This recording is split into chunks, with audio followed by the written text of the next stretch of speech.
Hello, everybody, you're back. You can put your phones away. And welcome to our next speaker. Thank you for coming.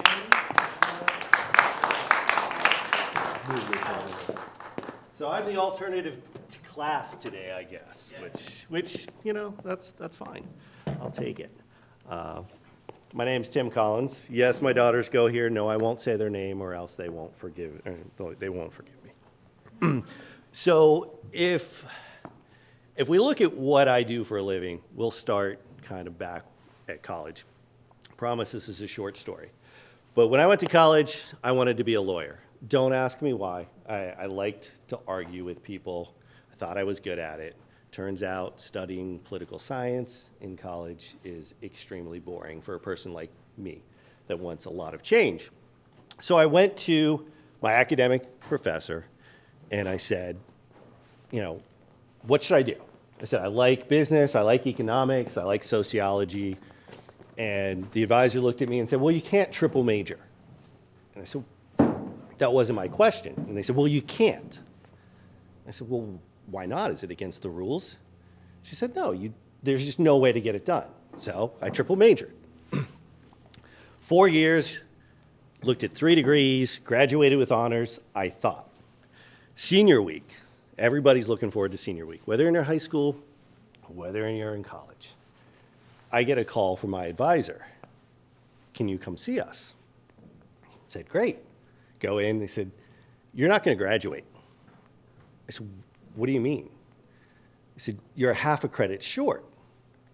I said, but I have 20 extra hours. They said, you didn't take a gym class. I said, but I did take a gym class.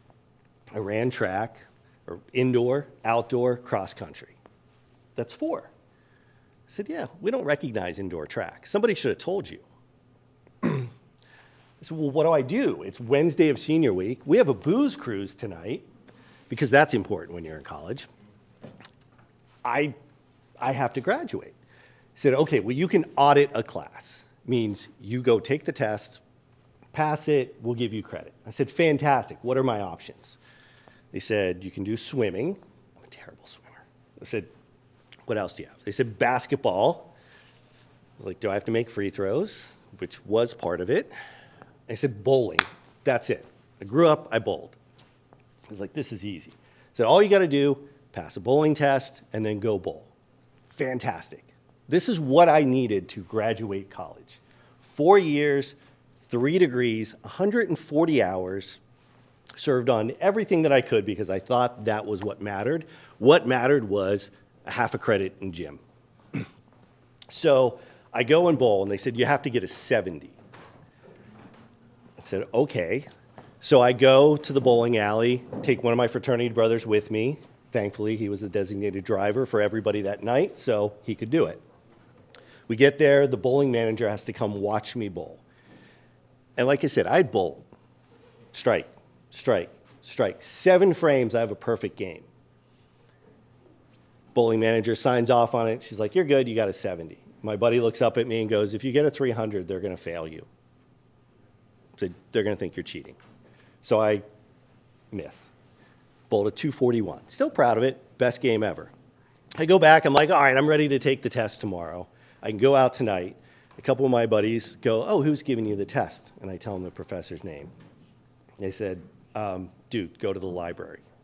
So what are you talking about? I said, her tests are the hardest tests in PE of any class. And I'm laughing. They said, no, go talk to a few people. I go talk to a few people. They're like, oh, yeah, I failed that final. So I spent my night reading everything about the Professional Bowling Association. I learned, which I thought was stupid, how tall a pin is, how much oil should be on a lane, all this stuff. I'm like, oh, this is dumb. I go in the next day, and it's, if you're a right-handed bowler and you have a 6, 7, 10 split, where do you aim on the lane? This was my final. So I passed with a 70. I only graduated because my friends were actually there to support me instead of pushing me to go out on the booze cruise, which a bunch of people got seasick anyway, so it worked out okay. But what you're going to find in college, a lot of the classes that you take, you're going to think are kind of rudimentary at the beginning. Your English, your history, your political science, philosophy. Those are the classes I actually use the most. Even though I have 3 degrees, I work in business, I work in econ, I work in soc right now, I still use the basic stuff the most. But what benefited me the most actually was my social network, and it still has today. So if you want to know what I do for a living, if we laid it out in a room, it would look a little bit like a crime scene. So I ended up starting my career as a financial advisor, and I got into that just to get experience to go into the FBI. Had my first interview with the FBI, and it started with the FBI director. His name was Barry Marn, came out, and he was not a director at the time, and started the interview by taking out his gun, putting it on the middle of the table, and asking me if I'd ever done drugs. Now, the gun wasn't loaded, but I'm a 25-year-old kid. I'm freaking out. And I screamed no, and I hadn't, except I drank, and then my mind overthought it. And I said, well, yes, I have. I drank. Does that count? Which, by the way, it doesn't if you're going to interview with the FBI. What I learned quickly was be confident with your answer, go with your first answer, and don't overthink things. So I decided the FBI wasn't for me, and I went into financial advising since I was already there. Moved into hedge funds, which is a world that works very well if you're willing to stab other people in the back, but not so good if you have ethics or morals. And at the time, I started guest writing for a guy named Jim Cramer on TheStreet.com. If you ever watched CNBC, you probably heard a guy yelling booyah and making a lot of noises. And we got into a very public, spirited debate before Twitter existed on a app that was very much like Twitter. Yes, there was other social media before Instagram and TikTok and Twitter. It just wasn't done very well. And our argument went to the point where he personally insulted me. I was then asked to leave, which is always fun because when the boss does that, that's usually what happens. But I learned one very important thing. I never took the argument or the debate to a personal level. I always kept it on the facts. Because of that, he flew me to New York and gave me a full-time job. Said, tell you what, you did this so well, I'm going to pay you to be a troll. I want you to go argue with people. I may be the very first paid troll in existence. In 2009, my job was to seek out and debate people on this social media site and never let it become personal, just because it increased ratings. Well, then I learned something. I was pretty good at arguing, but I was also very good at writing. So I have spent the last 12 years writing for myself, and I ghostwrite for people, which means they call me, they say, I want an article on this. I want this topic covered. I want this done. Oh, and by the way, tell a story about me. So there are some gurus that you see in the world today. They don't write a word of what you read. There are guys like me, women, other men who are just doing the research. We put down the words. We make up stories about their lives. And then we teach it to them. And we say, hey, in 7th grade, this happened to you in gym class. So always take it with a grain of salt, what anybody tells you, especially when you're reading and not talking to them.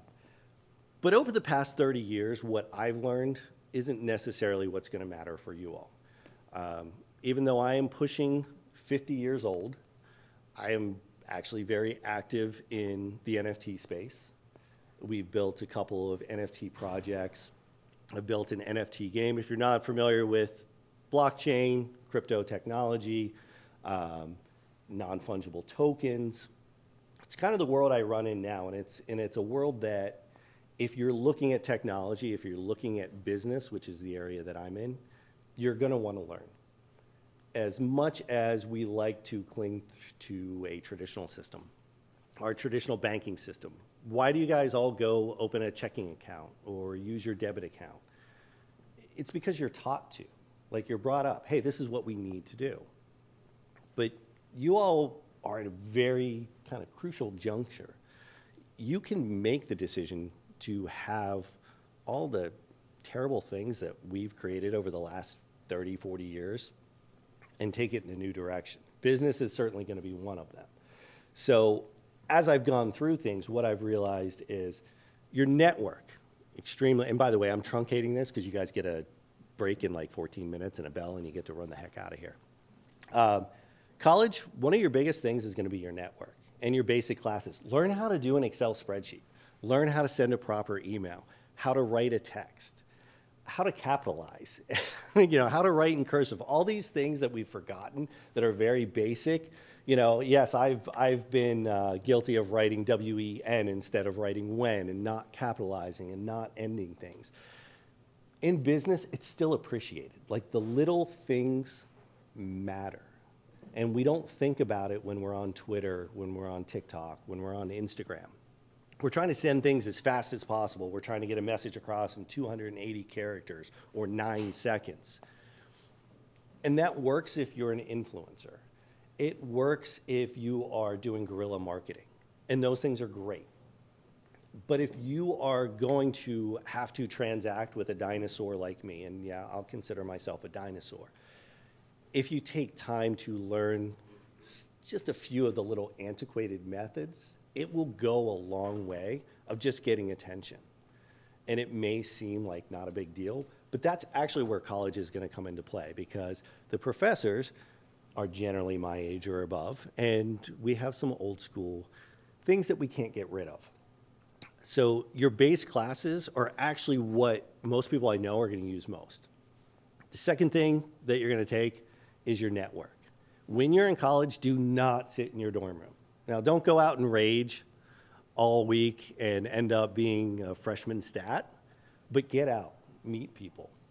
Get into groups that make you feel comfortable, not what your parents are necessarily pushing you towards or what your advisor tells you. Find your family there. Find the people that you are comfortable with. It may not be the same type of folks you hung out in high school with, and that's okay. But you will find that when you get out of high school, who you know is just as important as what you know. And if you lived in your dorm room and you don't go out and meet people and you don't go out and let yourself find out who you are, it makes it tougher. And I think is that their bell? Well, I know you guys got cut short. I was trying to talk fast, but I appreciate you listening to me and nobody falling asleep yet. I know 3 more minutes, that might have happened.